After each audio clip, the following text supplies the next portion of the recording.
자, 1910년대 우리 배웠습니다. 일본이 어마무시하게 무단 통치했죠. 우리나라가 일본에 먹힌 게 1910년 8월 29일이야. 먹히자마자 일본이 우리나라 어마무시하게 찍어 누르잖아. 그러니까 뭔가 할 수가 없었던 시기예요. 요 시기 때 우리 어떻게 했는지를 이제 배워볼 건데, 국내랑 국외로 나눠서 볼 수 있습니다. 그래서 일본한테 먹힌 직후 10년대 국내에서는 일본이 헌병 경찰 가지고 칼 들고 다니잖아. 어떻게 대놓고 활동해? 그래서 비밀리에 결사 조직을 만듭니다. 그래서 일본에 저항하는 비밀단체가 만들어지고, 해외에서는 일본이 없죠. 그래서 사람들이 모여가지고 독립운동을 하기 위해서 기지를 건설합니다. 기지는 사람들 모아놓고 총과 칼로 독립전쟁을 준비하는, 뭐 항공모함도 만들고 전투기도 만들고 스텔스기도 만들고, 이렇게 기지, 독립전쟁을 하기 위한 기지를 건설하는 시기예요. 그래서 준비기간이라고 보면 돼. 그리고 생각을 해봐야 되겠지. 나라를 일본으로부터 되찾으면 어떻게 할까? 여기도 생각이 나눠집니다. 어떤 사람들은 황제를 복귀시키자, 복벽주의라고 해요. 어떤 사람들은 국민의 대표를 뽑아서 그 사람한테 권한을 주자, 공화정을 주장합니다. 공화정 배웠죠? 그래서 복벽주의가 좀 어려운 표현인데, 황제를 복귀시키는 거 과거적인 생각이죠. 근데 공화정은 좀 미래적인 생각이야. 국민, 이제 왕이 아니라 국민을 주인으로 국민의 대표를 뽑아서 맡기는, 그래서 공화정, 대세는 공화정이죠. 그래서 아직은 과도기라서 지금에야 당연히 모든 사람들이 공화정 꿈꾸지만, 이때는 복벽주의랑 공화정이 공존하던 시기다. 그래서 여기 보면 나와 있어요. 국내 대놓고 활동 못하죠. 비밀단체가 두 가지 있습니다. 이거랑 이거 구별하는 게 시험에 잘 나오고, 독립의군부의 의롭다, 유교에 나오죠. 그래서 유교를 믿는 양반들이 일으킨 거야. 특히 요 임병찬이라고 요 사람인데, 딱 봐도 옷이고 요 코스염 간지고 머리 스타일이고 양반이죠. 의병장 출신이야.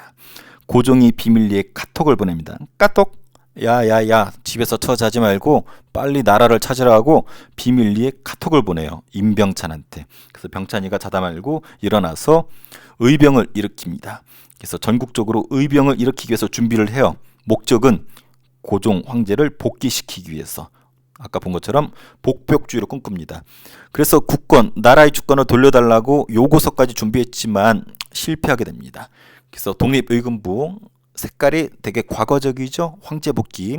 반대로 대한광복기는 미래적이야. 이게 시험에 잘 나와. 이 사람도 코스염 간지인데 졸라 멋있네. 박상진이라는 사람이 주도했습니다. 우리 청산리 대첩의 주인공인 김좌진 들어봤죠? 김좌진도 여기서 같이 했었어요. 이게 중요한 이유는 공화정을 꿈꿨어. 나라를 되찾으면 고종 복귀 아니다. 고종 과거 인물이야. 유럽을 보니까 국민이 대표를 뽑아서, 미국은 대통령이 안 돼. 우리도 민주공화정으로.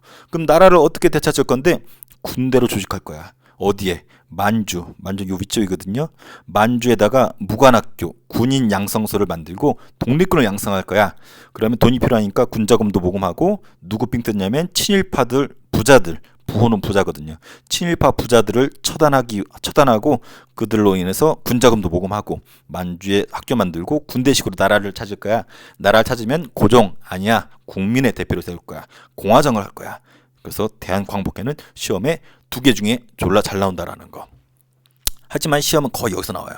국외, 해외 독립운동 기지, 독립운동을 위해서 군사훈련시키고 먹이고 재우고 교육시키는 기지가 건설이 돼요. 그래서 시험 문제는 어디에 누가 있었는지, 어떤 단체가 있었는지, 어떤 군대가 있었는지, 요게 시험에 나옵니다. 먼저 서간도가 어딘지 알아야 되겠지. 서간도는 먼저 요 위쪽을 만주라고 불러요. 만주 중에서도 요 윗부분을, 한번 바로 윗부분을 간도라고 불러요. 간도 중에서도 요 부분이 서간도. 서간도 보니까 어때요? 만주 중에서도 남쪽에 있죠. 그래서 서간도라고도 하고 만주 중에 남쪽에 있기 때문에 남만주라고도 하는 거예요. 근데 여기서 우리가 누굴 기억해 줘야 되냐면 요 사람, 이회영. 1학기 때 선생님이 피 터져가면서 강조했던 사람. 노블레스 오블리주의 대명사. 노블레스 오블리주가 뭐예요? 사회 지도층들의 도덕적인 의무. 자기가 사회 지도층이라고 그냥 다리에, 책상 위에 다리 올리고 땅땅거리면서 어깨에 힘주면서 막 가오 잡는 이런 새끼들이 아니라, 자기가 리더면은 리더로서의 어떤 본보기랑 모범을 보이는 이런 사람들인데, 대표적인 게 이회영 형제들이에요. 이거 봐봐. 육형제들이야. 요 6명이 모였다 그랬죠. 일본한테 나라 망하기 직전에. 야, 우리 어떻게 할까? 독립운동할까? 일본하고 협조할까? 하다가 만장일치로 어떻게 했어요? 야, 우리 독립운동하자. 빨리 재산 털어. 만주로 가서 독립운동하자. 라고 육형제가 만장일치로 동의를 하죠. 대단합니다. 그 당시 집이 99칸이 넘었대. 이 사람들 땅이 서울 노른자 땅, 좋은 땅은 다 얘네 거였대. 얘네가 따져보니까 2019년에 따져보니까 아니죠. 선생님이 따져보니까 통계가 69년도 1969년도에 따져봤더니 그 당시 가치로 600억 정도의 재산이 있었대.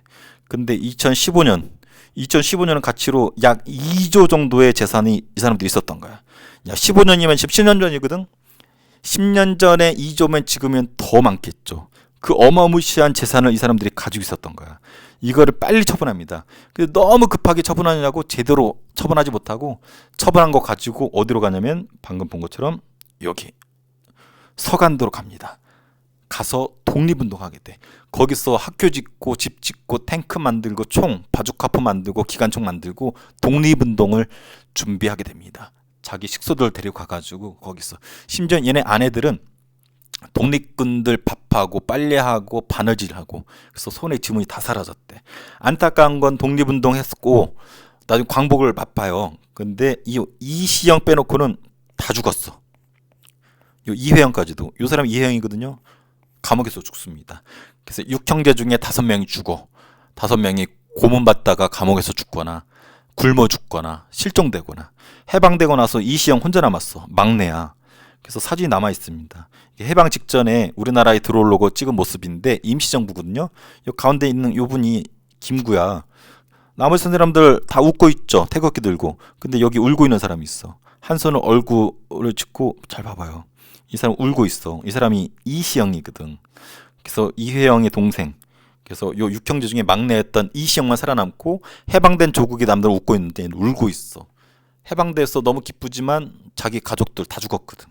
재산 다 날라갔거든. 그런 노블레스 오블리주를 시청했던 이회영 얘네 단체가 신민회거든. 그래서 이상용과 함께 신민회가 중심돼서 서간도에 만든 단체가 경학사입니다. 여기 삼원보 마을로는 신안민촌인데 몰라도 돼요. 경학사라는 게 있었고 여기 나중에 부민단으로 바뀌어요. 그리고 군사조직으로 서로 군정서군. 그리고 요 신흥강 숙소를 좀 알아야 되는데 이것은 강습소라는 건 학교란 뜻인데 무술교육까지 같이 시켰대. 군사교육. 이거를 제대로 개편한 것이 신흥무관학교. 요거예요. 요건 꼭 알아둬야 돼. 무관학교. 싸울 무자죠. 전쟁 준비했던 학교인데 여기 출신들이 어마무시합니다. 뒤에 자주 나올 지청천, 이범석, 김원봉, 나석주. 공부한 사람 알 거예요. 지금 몰라도 돼. 뒤에 엄청 나옵니다. 그때 가서 얘기해 줄게요. 사진 하나 남아 있어. 지금 바꿔는 모습인데 이것이 서간도 지역에서 요 신흥무관학교 사람들이 농사 짓는 모습이에요. 참고로 이 신흥무관학교는 해방되고 나서 아까 요 이시영 박사가 경희대학교로 이렇게 계승을 시켜요. 그래서 경희대학교가 지금 현재 신흥무관학교예요. 그래서 우리 서간도 하면 꼭 기억해야 될 사람 이회영. 참고로 이회영 손주가 지금 광복회장이고 엊그저께 8.15 광복절 연설했어요. 이회영 손주가 국회의원도 했었고 이상용의 손자는 지금 현재 국회의원이야. 아주 유명해요. 자, 그 다음에 북간도 볼게요. 위에는 서간도였었고 북간도는 어디예요? 방금 본 것처럼 여기예요. 여기가 서간도라면 여기가 북간도. 여기가 이제 요 지역이고 마을은 요런데 몰라도 돼요. 여기서 우리가 이제 알아야 될 거는 요 사람 많이 봤죠? 헤이그 특사. 특히 요 가운데 요 사람이 이상설인데 나머지는 우리 앞서 배웠으니까 생각할게요. 이상설이 애초에 헤이그 특사 가기 전에 여기 북간도 있었어. 여기 학교 세웠거든. 학교도 세우고 이 단체도 있었는데 특히 우리가 기억해야 될 게 이상설이 여기 서전서숙이라는 학교를 만듭니다. 사진도 남아있어. 이게 서전서숙의 대표적인 사진인데 요 간판이 있죠. 서전서숙이라 쓴 거야. 서전이란 말은 이 이상설의 고향이 서전이에요. 그래서 서전 서숙은 학교란 뜻이야. 그래서 이상설이 서전서술이나 학교를 만들고 교육을 시키고 있었거든. 최초라고 합니다. 우리나라 최초로 다 무료였대. 무료로 먹여주고 재워주고 입혀주고 심지어 공부하러 돈도 줬대. 이런 서전서술 이상설이 돈 내서 운영했었던 학교인데 여기서 열심히 독립운동하려고 가르치고 있는데 고종 황제가 카톡 보냅니다. 야, 너 저기 헤이그 갔다 와. 을사조약 부당함을 알리고 와. 해서 헤이그 특사 이렇게 갔다가 돌아옵니다. 그래서 서전서수 헤이그 특사전에 이상설이 있었다라는 거. 이것이 이제 명동학교로 계승이 되고 또 여기 중강단이란 단체가 있었어요. 여긴 대종교를 믿는 사람들이 주로 있었는데 이제 대종교는 우리 단군 할아버지 알죠? 단군, 우리의 조상을 믿는 단군을 믿는 신앙이고 우리 민족 종교예요. 이 대종교인들이 중심이 돼서 중강단, 얘네가 북로 군정석으로 계승이 됩니다. 아주 유명해요. 요거 꼭 알아둬야 돼요. 요게 북로 군정석의 모습인데 주로 대종교인들의 모습이에요. 이 사람이 김자진인지 모르겠지만 그래서 얘네들이 나중에 우리 아는 것처럼 청산리 대첩 있죠. 청산리 대첩을 승리를 이끈 애들이 얘네들이야. 곧 대종교를 믿는 북로 군정서군이 중심되어서 청산리 대첩을 승리로 이끌었었다라는 거. 이렇게 연결이 됩니다. 그리고 단체로는 감민회가 있었고 그렇게 중요하진 않고 그 다음에 연해주로 볼게요. 연해주 하면은 아까 봤던 이상설을 떠올려야 돼요. 여기서 서전서수 만들고 애들 가르치다가 헤이그 각정 실패했어. 그리고 다시 돌아온 게 어디냐면 연해주에. 연해주의 정확한 위치가 여기 소련 땅이죠. 여기로 돌아옵니다. 그래서 여기 보는 것처럼 여기 있다가 북한도 있다가 헤이그 갔다가 연해주로 돌아온 사람 이상설. 그래서 이상설이 성명회, 그다음 권업회 이런 단체들로 만들어지고 이렇게 계승이 돼요. 그리고 대한광복군 정부를 좀 기억해 줘야 돼요. 정부야. 그래서 우리가 정부라는 이름을 쓴 최초의 단체예요. 망명정부라고 보면 돼. 근데 광복군 군사적인 조직인 거죠. 여기에 대표가 이상설, 이동희. 이거 보더라도 이상설이 여기서는 거의 이상설의 근거지였다라는 거. 속된 말로 일본어 말로 나와바리였다라는 거. 그래서 단체론 성명회, 권업회, 이상설이 만든 대한광복군 정부 알아두고 그다음 여기 나중에 3.1운동 이후에 임시정부가 생겨요. 대한국민의회. 그리고 연해주 하면은 여기 유명한 도시가 하나 있어요. 이제 블라디보스토크라고 여기 이제 코리안타운 신안촌이 생기게 됩니다. 그래서 블라디보스토크 하면 연해주라는 거. 참고로 푸틴의 성이 블라디미르, 블라디로 이렇게 시작하는데 딱 봐도 러시아 땅인 거 알 수 있겠죠. 상하이 볼게요. 상하이. 이 노래 하면은 좀 나이 든 사람인데 상하이는 중국 땅이고 여기입니다. 여기는 외국인들이 많이 들어와 있었거든. 여기는 이제 조계지라고 해서 외국인들이 중국으로부터 빌린 땅이야. 외국인들이 많기 때문에 외교 활동하기 유리해요. 여기에 동제사라는 조직이 만들어집니다. 신규식이 만들었고 여기서 우리는 요걸 기억해야 돼요. 신한청년당 김규식이라는 사람이 파리 강화에 파견됩니다. 여기서 신한청년을 활약했던 김규식이 파리에 강화에 우리 앞서 배웠어요. 1차 세계대전 끝나고 강대국의 모임인 파리 강화에 가서 우리의 독립을 청원하기 위해서 여기 갔는데 실패했죠. 그 사진이 남아있어요. 요 동그라미 친 사람이 김규식이야. 가서 기념사진 찍은 건데 요 사람 얼굴 잘 봐요. 눈치챘죠? 아인슈타인 이 아니고 닮은 사람이에요. 그래서 김규식이 파리 강화에 갔었고 아인슈타인과 닮은 사람과 사진을 찍었다. 그 단체가 신한청년단이고 이게 중요한 이유가 나중에 대한민국 임시정부로 계승이 돼요. 그래서 대한민국 임시정부가 생기는데 기여했던 것이 신한청년단이라는 거. 자, 미주는 미국입니다. 미국은 요 미국 본토도 있지만 요 하와이가 역시 중요하죠. 그래서 이런 데서 만들어진 조직이 두 개 있어요. 대한인 국민회, 대조선 국민군단. 졸라 중요합니다. 특히 대한인 국민회는 우리 앞서 배운 장인한 전명훈 사건 기억납니까? 요 사진인데 미국인 스티븐스라고 있었어. 우리 1학기 때 배웠어요. 스티븐스가 친일파였죠. 한국인들은 일본의 지배를 받아서 행복하다라고 개소리하고 다녀. 화가 난 장인한과 전명훈이 총을 쏴서 죽여버립니다. 재판 받을 거 아니야. 그래서 이 재판을 위해서 성금을 모금하고 도움을 주기 위해서 우리 한국인 단체들이 힘을 씁니다. 그래서 만들어지는 것이 대한인 국민회. 그래서 장인한 전명훈 사건을 계기로 만들어진 한인단체 대한인 국민회고 이때 힘쓴 사람이 안창호예요. 그래서 안창호가 되게 저평가됐는데 김구만큼 대단한 사람이야. 안창호. 코수염 간지 쩔죠. 코수염만 봐도 얼마나 대단한 사람인지 알 수 있을 거예요. 그래서 대한인 국민회에 있고 참고로 이승만도 미국에서 되게 유명한 사람인데 미국에서 박사학위 땄잖아. 최초로. 그래서 스티븐스 암살 사건 때문에 장인한 전명훈이 곤경에 처하자 이승만 찾아갔죠. 변호 좀 해달라고. 도와달라고. 근데 이승만이 한마디 하죠. 꺼지세요. 왜냐면 이승만은 별로 안 좋아했어, 이런 거를. 이 사람은 철저하게 외교론자거든. 자기가 봤을 때 외교 활동으로 독립을 해야 되는데 이렇게 무력을 써서 어떤 시끄럽게 하면은 오히려 한국인들의 독립에 방해가 된다고 봤어. 그래서 꺼지세요로 했던 사람이 외교고 이 이승만이고, 이승만 정반대의 사람이 이 박용만이야. 이 사람은 무력으로서만 독립이 정치하다 가능했어. 그래서 이 사람은 군대를 아예 조직을 해버립니다. 하와이야. 군사훈련하고 있잖아. 그래서 대조선 국민군단. 군단이라는 이름을 말해주죠. 군인입니다. 그래서 군사조직으로 무력으로서 나라를 되찾을 수 있다. 그래서 미국 하면은 대한인 국민의 대조선 국민군단 졸라 중요하다라는 거. 그래서 미국 하면 요 삼형제 꼭 기억해야 됩니다. 안창호, 이승만, 박용만. 특히 요 둘은 사이가 정반대죠. 서로 욕하고 서로 싸웁니다. 그래서 요거 꼭 알아두고, 자, 지우고 쌤이 암기하는 법 알려줄게요. 암기하는 법. 먼저 암기하는 법 전에 요 지도부 좀 볼게요. 다시 한번 복습하는 차원에서, 자, 상하이에는 신한청년단이 있었고 동제사가 있었죠. 여기는 서간도로가 있습니다. 서간소년들은 신흥무관학교, 경학사, 부민단, 서로군정서군, 북간도 지역, 중강단, 복로군정서군, 간민의 서전서숙, 명동학교, 그 다음에 연해주 지역에서는 이건 중요하지 않고 권업회, 성명의 대한광복군정부, 그 다음에 미국에선 대한인국민의 대조선 국민군단. 그래서 위치가 중요해. 상하이냐, 서간도냐, 북간도냐, 연해주냐, 미국이냐. 딱 무제내기 도쳐 5개잖아. 그래서 선생님 이렇게 외웠어. 상하이에서 신동이 태어났대.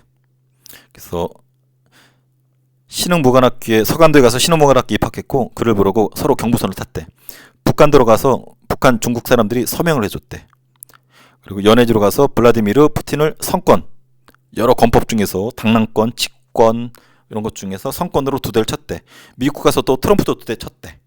선생님이 이렇게 스토리로 외웠어요. 자, 상하이에서 신동이 태어났다. 앞대가리 딴 거예요. 신한청년당 동제사. 서간도에서 신흥무관학교 입학했고 글을 보러 서로 경부선을 탔다. 신흥무관학교, 서로 군정서군, 경학사, 부민단. 북간도에서 북중 사람들에게 서명을 해줬대. 서명은 사인이죠. 복로 군정서군, 중강단, 서전서숙, 명동학교. 연해주에 가서 블라디미르 푸틴한테 성권으로 2대 쳤대. 블라디보스토크, 성명의 권업회, 대한광복군정부, 대한국민노예, 대대 2대. 미국 가서 트럼프도 2대 맞았대. 대한민국민의 대조선 국민군단 대대. 그래서 위치별로 연상을 하세요. 자, 신동이 태어났대. 신한청년단 동제사. 서간도 신흥무관학교에 갔고, 그 다음에 서로 서전서숙, 서로 군정서군, 그 다음에 경부선을 탔대. 경학사, 부민단. 그 다음에 여기서는 북중 사람들한테 복로 군정서군, 중강단, 그 다음에 서명을 해줬죠. 서전서숙, 명동학교. 그 다음에 연해주에서는 아까 본 것처럼 블라디미르 푸틴, 블라디보스토크, 푸틴은 어떻게 성권으로 성명의 권업회 2대 때렸죠. 대한광복군정부, 대한국민의회. 그 다음 미국에선 트럼프를 2대 쳤죠. 대대, 대한인국민의 대조선 국민군단. 좀 많은 것 같지만 요 스토리만 외워도 선생님은 다 기억이 돼요. 비웃지 마세요. 나중에 고마울지 모릅니다. 자, 혹시라도 요거 잘 안 보이면은 선생님이 톡으로 보내줄 테니까 단톡으로 오픈 채팅방 알죠? 오픈 채팅방에서 메가 커피가 아니라 메가 역사 치면 뜰 겁니다. 선생님이 원하는 친구는 요 파일은 보내줄 수 있어요. 자, 시간상 문제를 풀어볼게요. 자, 독립의군부는 공화정을 지향했고 조직단 단체다. 맞죠? 신흥무관학교는 서간도, 신흥강습소에서 발전한 거 맞습니다. 미국에서는 대조선 국민군단 무장 맞죠? 상하이 신한청년단 임시정부 기반 맞죠? 10년대 독립운동기지를 해외에서 건설하는 것이 중심이었다. 맞죠? 10년대는 독립운동기지 건설했죠. 독립의군부로 누구의 명령을 받고? 고정의 명령을 받고 뭘 꿈꿨어요? 복벽주의 꿈꿨죠. 서간도 신흥강습소는 신흥무관학교로 바뀌었죠. 서전서숙은 누가? 이상설이 최초로 무료였었죠. 미주에서는 대한인국민회가 있었고 대한광복회는 아까 박상진이 있었죠. 그래서 대한광복회 강령 여기 부호 부자나 드시고 의연금 뭐 만주의 사관학교 뭐 군인 이런 표현 나오면은 대한광복회 아까 공화정을 꿈꿨었던 요거라는 거 알아두면 돼요.